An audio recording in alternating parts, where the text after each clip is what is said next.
Hello, welcome back to another video. Today I had the urge to do something that's been done probably over 1,000 times, but I heard one of my friends do this ranking and I said, hey, I want to do that.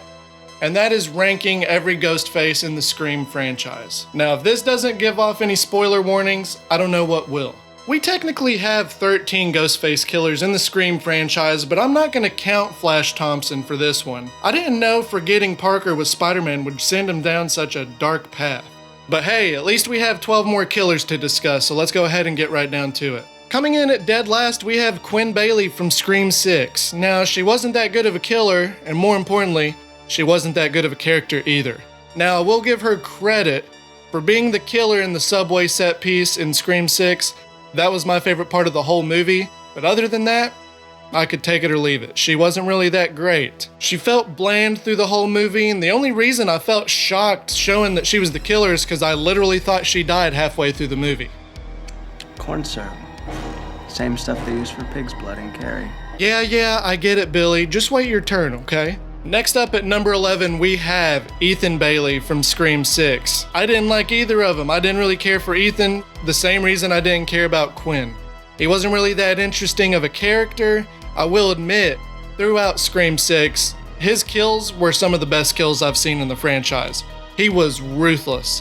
When they were in the apartment sequence, when he was trying to get the core 4, he was going through the walls, the doors, he was going crazy, and it was freaking me out. And there wasn't a single doubt that I wasn't thinking he was going to be one of the killers. Just about a quarter of the way through the movie, he's gone while Ghostface is in. I mean, yeah, you could easily say that he was somewhere else like he did, but instantly I thought he was going to be the killer, and he was. One thing I hate about Ethan and Quinn is when they try to pull off the Stu persona. What's the Stu persona? It's when you take off the mask and all of a sudden you go batshit crazy. Like, it works perfectly for Stu and maybe a couple others. They're crazy throughout the whole freaking movie, but not Ethan and Quinn. They tried acting as normal as they could, and then they took off the mask and then they're like, oh hey, I'm a psychopath, so I gotta act like a psychopath. I'm really crazy. I did not like that. I hate it when they do that. They're not the only ones that have done it in the Scream franchise, but they definitely did it the worst. Now the next 10 killers we're gonna be talking about, I actually like all of them. I think they all have some merit to them. They're not terrible by any means. But starting at number 10, we have Charlie Walker. Now, he was pretty good. I really enjoyed his character in Scream 4. He was funny, tried being a little bit cool, but you could tell he was a little bit of a nerd. He was the cliche, geeky psychopath that obsessed over horror films. He reminds me of a lot of people I know, but the only difference is, I don't know many of my friends that'll out each other just to try to get the girl. I'm sorry, that's a little bit too far, buddy. And man, if you just waited a little bit longer, I think you would have had a shot with Kirby. I mean, come on, she was starting to get interested in you. Next up at number 9, we have Amber Freeman from Scream 5. She was awesome. I enjoyed her character. She was slick, she was manipulative, she was just a fantastic character, pairing with the other killer that I will name later on in this video. But she was crazy as hell.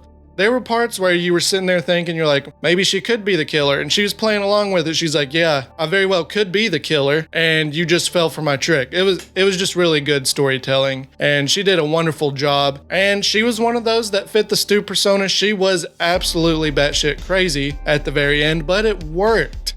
It did not work for the other two that I mentioned, but it did work for her. Then at number 8, we have Detective Bailey from Scream 6. I liked him as a character. Now, there were assumptions that he could be the killer, and I was starting to have my doubts at first. I didn't want him to be the killer.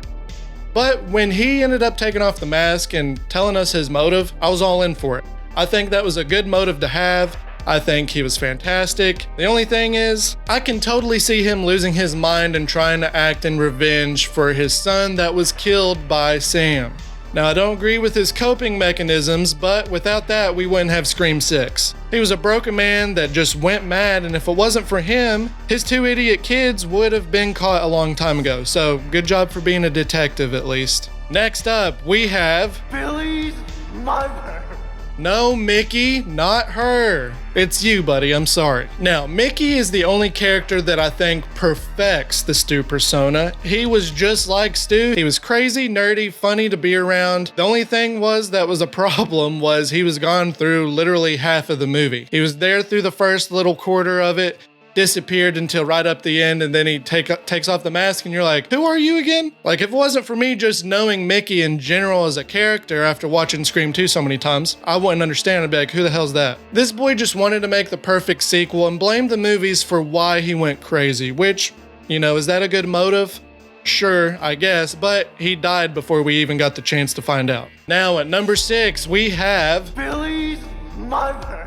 Yes, Mickey, thank you so much. Yes, we have Billy's mother, Mrs. Loomis from Scream 2. I feel absolutely terrible for her character. She lost her boy, and she just wanted to act in revenge and go after Sydney.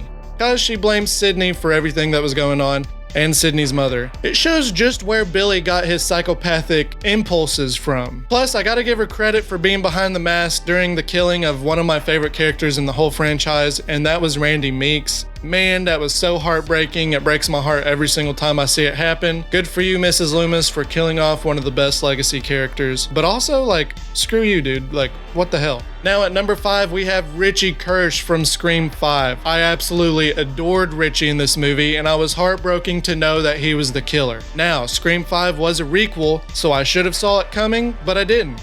I just look at Richie and I'm like, oh, man, Jack Quaid, are you serious? He's the killer. He's too beautiful. He was absolutely fantastic in this movie, and it wanted to give me hope that we could see him in another movie after this, but they lied to me, they tricked me, and it broke my heart. But he was fantastic. His motive, he was a super fan of the Stab films, and the more they keep making sequels, the more watered down the franchise becomes.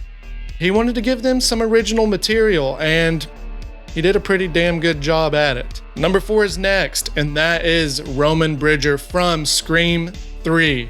I have a lot of respect for this killer. Scream 3 isn't my favorite movie, but he is one of the most ruthless badass killers we have in the franchise, and that's because he did it all by himself. And technically, he's the mastermind behind all of it. If it wasn't for him, Billy or Stu wouldn't have done what they did. He blackmailed them, gave Billy Loomis the evidence showing that his dad was having an affair with Sydney's mom, and that drove him to madness and wanted to start his own little master plan.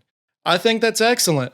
And the fact that Roman is Sydney's brother, the story they made worked. It worked. It wasn't bad at all. He was smart, fast, and the technology he had was way ahead of its time. We're just now getting stuff like voice AI where you can manipulate your voice to sound like famous people.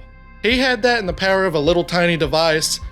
And, gotta love it. He's a visionary, man. He's a visionary. Ladies and gentlemen, we are at the final 3 of the Ghostface killers. And this next one coming up, if it wasn't for nostalgia purposes, she'd probably be my favorite.